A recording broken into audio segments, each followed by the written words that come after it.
So on this week's episode of Be More Super, the podcast, we're joined by another awesome guest from Canada.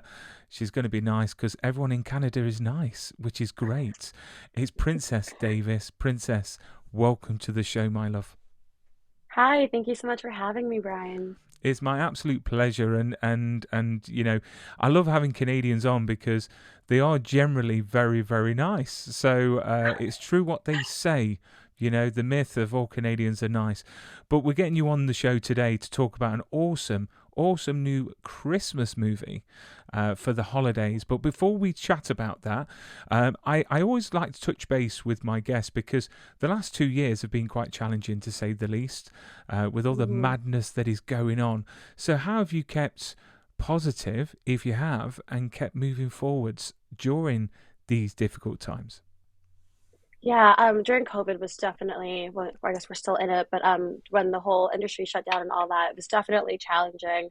But I am an optimist, so I do have that mindset. And actually, during the whole like the whole lockdown, I was just learning and reading books the whole time and watching movies. And I would actually like read the dictionary and Wow. and just learn new words and just be as proactive as I could possibly be. And I was with my family the whole time, so it was just a very loving environment. Mm. So it was nice to kind of like to slow down and like to find myself during that time. Of course. I mean, what's the biggest lesson that you learned from the pandemic? You know, from those 2 years of lockdown and all that madness. What was your biggest lesson that you took away from everything? I'd say the biggest lesson I took away from all that is like this idea of stillness and really appreciating it. Mm, Also as an artist where I'm always like, go, go, go, like what's next, what's happening next, and all that. Um, I think it was so beautiful to just like to be still and just breathe mm. and to focus on my health and to focus on my love for my family and my friends. And I think really appreciating life Mm. was a big takeaway during that time. I think it's crazy as well that when the pandemic happened and everyone went into lockdown, literally the effect it had on the planet, I thought was fantastic. In the way that in Venice, you know, the canals went blue and there were dolphins, and it just shows the impact that we have as human beings on this planet, of Yeah. slowly destroying it. So it was quite nice to see, this is what could happen if we focused on looking after the planet that we're given, and that we're going to grow for the future for our kids. So I wanted to Exactly. explore, because acting is one of these industries that I always think, we all appreciate, because we watch, I mean, especially through the pandemic, if, there wasn't, lovely people like yourself, we wouldn't have anything to watch. Um, but it always fascinates me. It's one of the most competitive industries that there is, to be fair. So why acting? And what inspired you to take that route and not, a 9 to 5 job? I mean, it's just amazing that you're doing what you're doing. So what inspired you to become an actor? Thank you so much. When I was 3 years old, I remember watching like Disney Channel and I was in front of my TV and I was watching these actors, or I didn't even know they were actors. So watching these people like in the screen. And I remember just being like, oh, what is this box? Like, what is this magical like field? Like, what is this? Like, I just wanted to be in that and I didn't really understand it. But I knew that I wanted to be a part of this world that seemed magical. So that was kind of like where my obsession started happening. And I was like, I have to be an actress. Like, I just, this is what I want to do with my life. I think also it connects to this feeling of flow that I find whenever I'm acting. Um, and I think I just feel so alive, every time I got to go to set. It's so crazy. And every time I got to tell a story, I think it's so beautiful. So that was kind of my I have to do this. This is it moment. Definitely better than a 9 to 5 job. And throughout your career, you can be anything that you want to. You could be a doctor, an astronaut, you name it, which I think is fantastic. So when obviously starting out in the industry, as you are, did you have a plan in place of where you wanted to be in like 10 years? Do you have a plan in place on who you want to work with or what you want to achieve? Yeah, I definitely do have ideas and hopes and aspirations as to where I want my career to go. And that's really exciting because it gets me up in the morning every day, and I I feel like one step closer every day. So I definitely do know where I want to go. And yeah, that's really exciting. But you're keeping it a secret, obviously. Keeping it a secret, But yes. but it's great that the fact that you could be a storyteller, that you can influence people throughout your art, and you can send messages out there, which I'm sure this Christmas movie that we're going to talk about delivers. But we all see the glamorous side of your job. We all see these red carpets and people getting freebies from all these designer makes and everything like that. Is that really, the life of an actor? I mean, how glamorous is it? And what is the most unglamorous thing about being an actor? Oh, okay, I'd say the most absolutely unglamorous thing about being an actress is like it's like being okay with like the failure of it, Mm, because you get so close to really I've been so close to like incredible opportunities that would have changed my life in terms of giving me a different reality, and I lost them. And then it's like, oh, how do you recover? Like, how do you build yourself back up? Like, how do you not let your whole identity be wrapped around what other people see, and if other people like hire you or not. And I feel like there's a lot of actors in this world, and you know there's like this what I want to call struggle, or mm. like this I know everyone like craves it, and it's like you just have to just keep going at it. But there's a lot of days where you're crying on your floor because Oh, you didn't get something, or something happened. And I think people don't see that. You just see like, oh, this actor's, she's in LA and she's on this red carpet talking about this new movie, and that's great, but no one sees what's behind that, and like mm. the years of work. And how do you cope with the ups and downs? Because you've got to be quite resilient to be in your industry. So how do you cope with, as you mentioned, not getting the role? Surely you're not crying on the floor every time. You're a strong woman. But I mean, Yes. what do you do to cope with those ups and downs? Um, I'd say I just keep creating. Like I really like just creating passion projects that make no sense to other people but make sense to me. I like reading books. I think also it's like I love exploring humanity, so just being able to audition just already feels so incredible to me. I meditate, I journal, I read, I take care of myself. And I know that, those moments come, but then the moments where what we want to call succeed, they come too. And it's just understanding your time and understanding that everything will work out, because it will. At the end of the day, it will. And I'm an optimist, so I what comes to me will come. And there's been examples of losing a project, but then the next week booking something else that Mm. changes your whole life. And then you're like, oh, that's why I didn't get it. But then you see it after, you know? Um, so I'd say just like I keep positive. Mm. Yeah. And what's been the biggest obstacle that you've had to overcome so far in your career? My career. Biggest obstacle. I'd say I almost got this one role that would have probably changed my life. But then because of COVID-19, like it didn't happen. Mm. Yeah, so that was unfortunate, but it was just kind of like finding myself like after that, and not even just finding myself as a human, but as an artist, and really understanding the kind of stories that I wanted to tell and be a part of, and embracing that's not the biggest thing to ever happen to me, that more will happen. And I think just like really like self-love, like loving myself just Mm. as I am. Yeah. I mean, you obviously are doing amazing because you appeared in Yellowjackets, and now for Hallmark, this awesome new movie. So let's talk about the holidays because we all Yes. love Christmas. I love it for all the right reasons. It's not just about presents; it's about the feeling. It's about being with your loved ones, and mulled wine like we have over here. I don't know if you have that over there, and of course roasted chestnuts. So so we all love a good Christmas movie. So coming this December the 10th, we have from DaySpring on Hallmark is The Gift of Peace.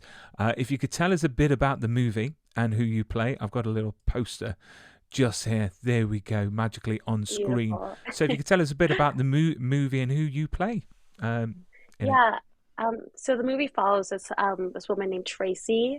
So what has happened to her? Her husband unfortunately passed away, and she was an artist herself. So she stopped creating and she lost herself, and she's like currently struggling to find a version of herself that feels whole again. And then her best friend recommends her going to this grief counseling group that takes place at this church.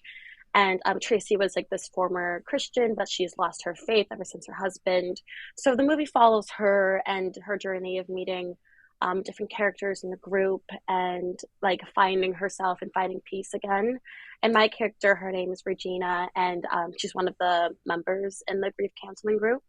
And basically, the same thing has happened to her as what happened to Traci in terms of like she's lost a loved one and stopped creating because she was an artist herself too in a different way. And she's definitely like struggling to find herself.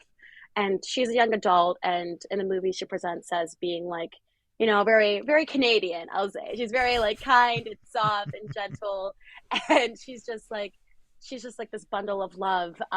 But throughout the film, she finds herself again, and she's able to express herself in a different way, and it's beautiful. It's beautiful.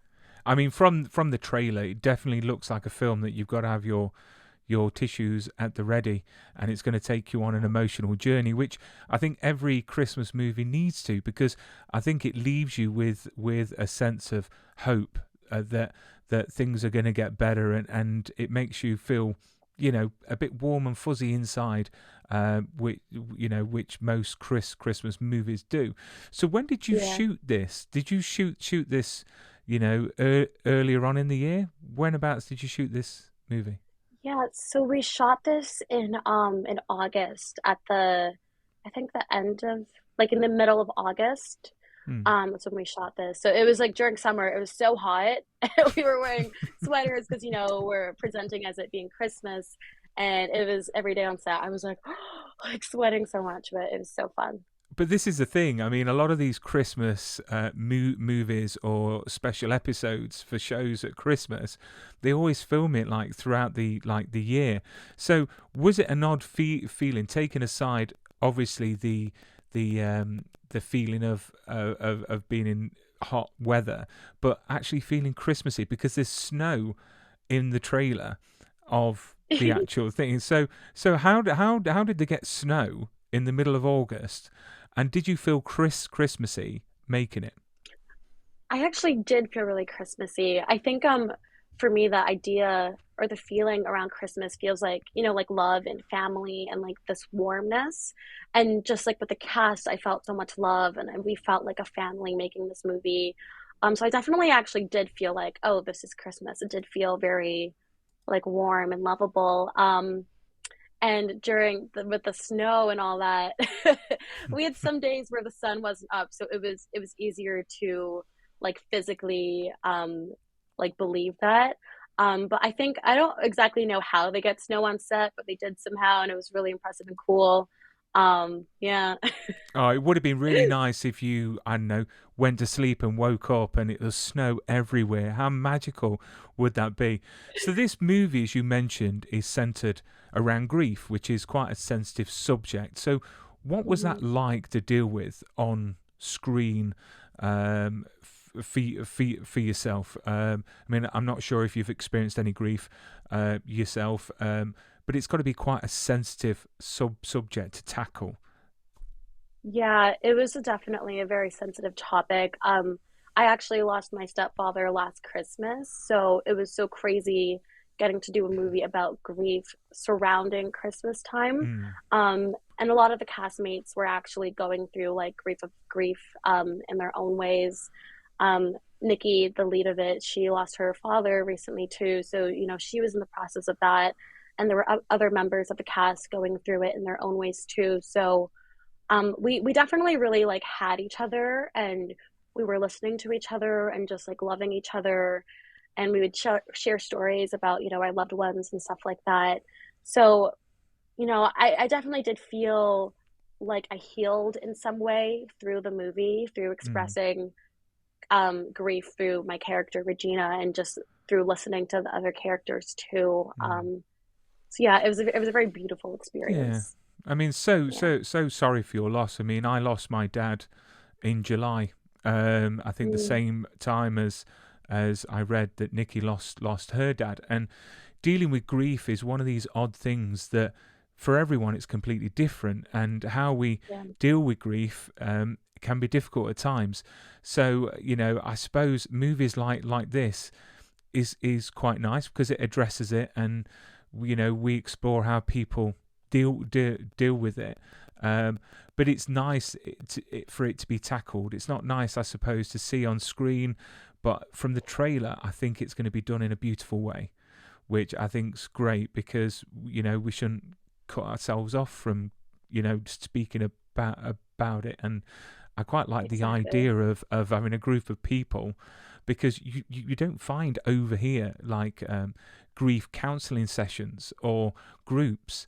And there's a part of me that wants to go to Canada and join a grief counselling, a grief gang, and yeah, explore. So I'm really looking forward to this movie. I really, really am, and I'm glad that throughout making this has sort of helped you as well, which I think is quite Yeah. nice because as an actor, you take on many characters, and some might touch home a bit more than they should do. Um, Hmm. so what do you think audiences will take away from this movie, or what would you like them to take away from it? Um, I don't know what they'll take away because everyone has a different perception on things, but what I would love, for them to take away is just like the understanding of the fragility of life, like how fragile life is, and how like if you have an opportunity to love someone, to love them like fully as deeply as you can, just because life is so short, and I think sometimes we forget that. So it was really exciting to be a part of a film that like reminds the audience in a way that's relatable and not entirely depressing. There's still like love and Christmas and joy in it. So I think like a reminder to hold on to your loved ones, and just like live life, to the fullest as you can. I think that would be what I would want them to take. That is awesome, and I always say leave the world a better place than you found it. Yeah. Because you've got to leave a legacy, which is what it's all about. So, what's been your fondest memory of working on The Gift of Peace? Oh, there's so many memories. Um, there's just one scene that I did with Nikki that I don't think I can talk about yet because it'd be a spoiler. Um,